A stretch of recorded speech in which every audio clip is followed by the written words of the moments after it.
Hello everyone, good morning. This is your exams assembly. This is your final exam briefing, so lots of really important information. It is being recorded and I will send it home, so don't panic if you don't remember every single piece of information. Now, hopefully you've already had a chance to scan the QR code. A number of people in your year have come forward and said they want to organise a Leavers hoodie. If you haven't had a chance to do that, I'll put it back up at the end of the assembly and you can scan it to express your interest. For now, I'm going to share my screen and hand straight over to Mr. Jeffries, who's going to be taking on the rest of the assembly. Right, there you go. Mr. Jeffries. We'll go to the Wellbeing Hub. Right, good morning, everybody. Good morning, mentors, good morning, students. This is just a last briefing, and there shouldn't be anything that you hear which you've not already heard. But this is just to make sure that we've ticked all the boxes and make sure that you're as ready as you can be in terms of the arrangements. So we have 9 school days left before the first A-level exam, business exam, on the 14th of May. We have a BTEC exam this Friday, which those students involved will know about. We've got art exams going on and modern foreign language speaking tests. So the exams for some of you have already started. This is the last chance that I'll have to speak to you as a year group about the arrangements that we've got in place. And as I say, none of them should be a surprise to you. So let's think about, first of all, the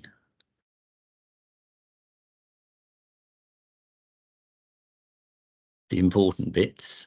So you should all by now have an individual timetable. So this is the what and the when.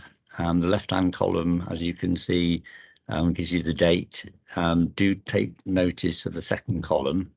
This is whether it's morning or afternoon. So it's really important that you do check whether it's a morning or an afternoon exam. If you turn up in the morning and the exam's in the afternoon, that's not such a problem to solve. But if you turn up in the afternoon for a morning exam, obviously that is going to present difficulties for you.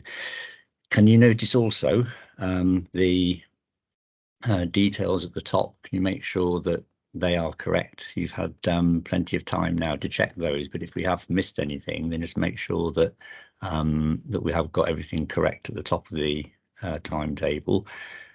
Check also for exam clashes. You should hopefully by now have identified any clashes, and with A-levels there is a much greater potential for clashes than there was at GCSE. As you can see, the student to whom this timetable belongs has a clash on the Wednesday the 5th of June, and he's already been to see me to resolve that clash. If you've got clashes that you've not actually sorted out yet, in other words, if you've got exams, more than one exam at the same time on the same day, if it's longer than 3 hours in combination with the 2 exams that are clashing, then we need to resolve that in a way that we're allowed to.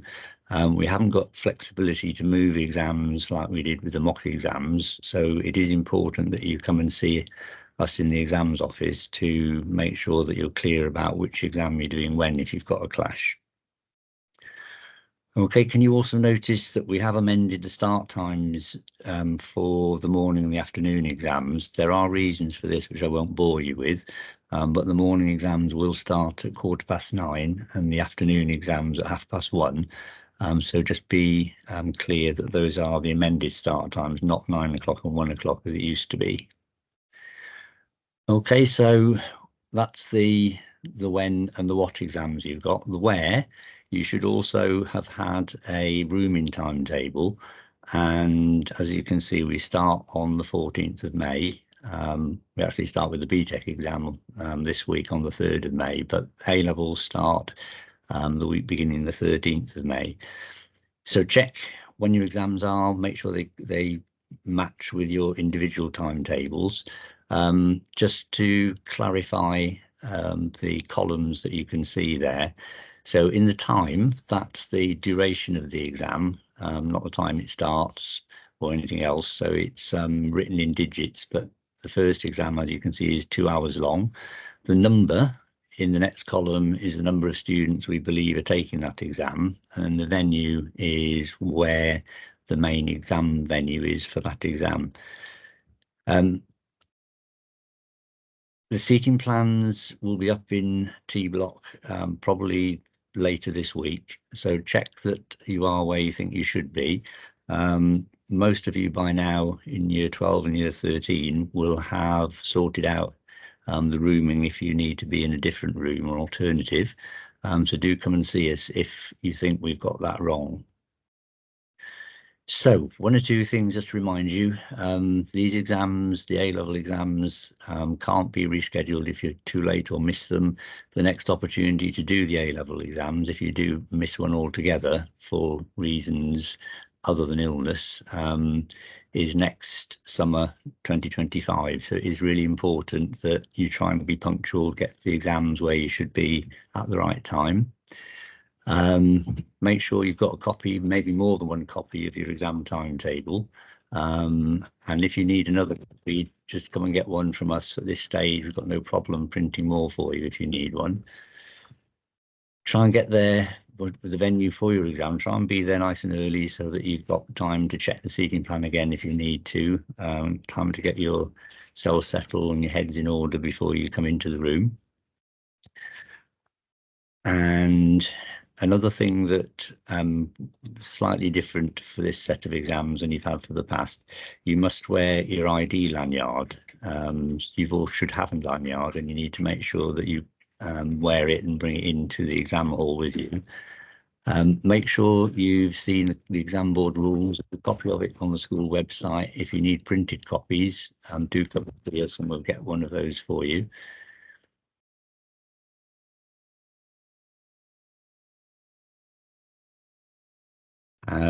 So moving on, if we can move on.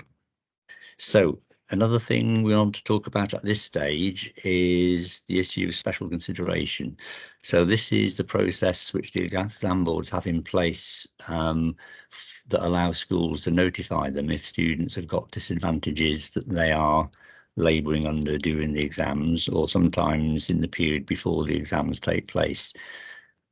So we can't ask for special consideration for you if we don't know that there are things that are causing problems for you. And if you do think there are things that might justify special consideration, you need to make sure that either your mentor knows, or Miss Green or Miss Armitage, and that we don't miss you out if there is anything that we need to know about. So the sort of things that could justify special consideration are illness, either a temporary illness for one exam. It might be an illness that affects you all the way through the exams. It could be an injury which, for example, you might hurt your writing hand, which will need sorting out and may cause problems for you during the exam. Things that happen outside school, things going on at home. And I know there are some of you who do already have told us that there are things that are happening which are making the exams a challenge for you. So make sure that you share that with your mentor if you think it's something that will affect your performance during the exams. And normally we'd expect, it depends to some extent what the circumstances are, but we would normally ask for some appropriate evidence, either a letter from mum or dad or emails, or if it's a medical problem, letters and confirmation from your doctor or consultant in hospital. Just to explain quickly how that works, if we do make an application for you, the exam board will then consider whether they accept it or not, and if they do, your marks are reviewed after the papers have been marked. The examiners themselves know nothing about the circumstances, and there's no guarantee marks will change even if they do accept the application. The guide to the special consideration process is on the school website, so if you want to check that out in more detail, it's on the main school website under the key information and exams link. So over the next few weeks, there is a lot of support in place for you if you need it. So your subject teachers are obviously key in giving you support in identifying what topics you need to concentrate on for the various papers. You probably will have friends in the same year group who can share ideas within your family. You may have siblings who've already been through this process. Your sixth form mentors are there to support you during this period. Even though your exam leave will begin shortly, your mentors are still there for support. Miss Green, Mr. Shepherd, Miss Gospel, Miss Armitage are all there on hand if you need support. My main purpose, the reason I'm in school largely, is to support you during exams. My colleague, Mrs. Williams, is in the exams office as well if you can't or don't feel able to speak to me. And there's an awful lot of revision material and support online if you need it. On the school website on Frog, there's lots of revision materials there that you might find useful if you haven't already found them. There are lots of support on the exam board websites. This is just one example of the ideas and support on the AQA website, but most of the exam board websites have similar support and advice. So before we finish, just a few last ideas to get you through the next 5 or 6 weeks. Try and stay well rested if you can. I know it's a very stressful time, but try and stay as healthy as you can be. Give yourself a chance to perform to the best of your ability by being healthy when you come to school. Try and avoid social media, particularly social media that claims to have an inside knowledge of exam papers. Usually, well, nearly always they are fake, and if you've been asked to hand over money in return for this information, it's even more likely to be spurious. So avoid social media for those reasons and others. If you've got a revision plan, try and stick to it. That will help you get through the managing the process from beginning to end. And even at this late stage, it's never too late to revise. Your teachers will probably be running masterclasses and revision sessions during the exam period, even though lessons may have finished. There may be revision sessions that you need to check out with your teachers. So results day this year is on Thursday, the 15th of August. You will be getting more information about how that day will run.